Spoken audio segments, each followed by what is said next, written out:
జీతం అకౌంట్లో పడిందా చాలా సంతోషంగా ఉంటుంది. కాని ఇదే సమయంలో తెలియకుండా 7 పెద్ద ఆర్థిక తప్పులు చేస్తుంటాం. ఈ తప్పులు మీ ఆర్థిక భవిష్యత్తును ఎలా దెబ్బతీస్తాయో తెలుసుకోండి. మిస్టేక్ 1. ఖర్చు పెట్టాక మిగిలినది దాచుకోవడం. దీనికి బదులుగా జీతం రాగాని ముందుగా సేవింగ్స్ మరియు పెట్టుబడులు పక్కన పెట్టండి. మిస్టేక్ 2. బడ్జెట్ లేకుండా షాపింగ్. బడ్జెట్ వియ్యకుండా అడ్డగోలుగా ఖర్చు చేస్తే నెల చివరికి డబ్బులు మిగలవు. మిస్టేక్ 3. ఈఎంఐ మరియు రుణ చెల్లింపును ఆలస్యం చేయడం. ఆలస్యమైతే అనవసరంగా జరిమానాలు మరియు వడ్డీ కట్టాల్సి వస్తుంది. తప్పు 4. క్రెడిట్ కార్డులను మితిమీరి వాడటం. క్రెడిట్ కార్డు బిల్లును పూర్తిగా కట్టకపోతే భారీ వడ్డీ భారం మీపై పడుతుంది. మిస్టేక్ 5. అత్యవసర నిధి పక్కన పెట్టకపోవడం. అనుకోని పరిస్థితుల్లో ఇతరుల సహాయం కోసం చూడాల్సి వస్తుంది.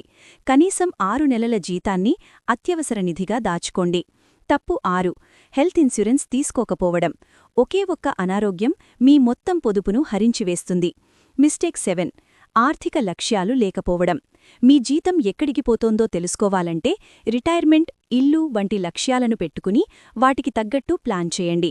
ఈ 7 తప్పులను నివారించండి, మీ ఆర్థిక జీవితాన్ని నియంత్రించండి.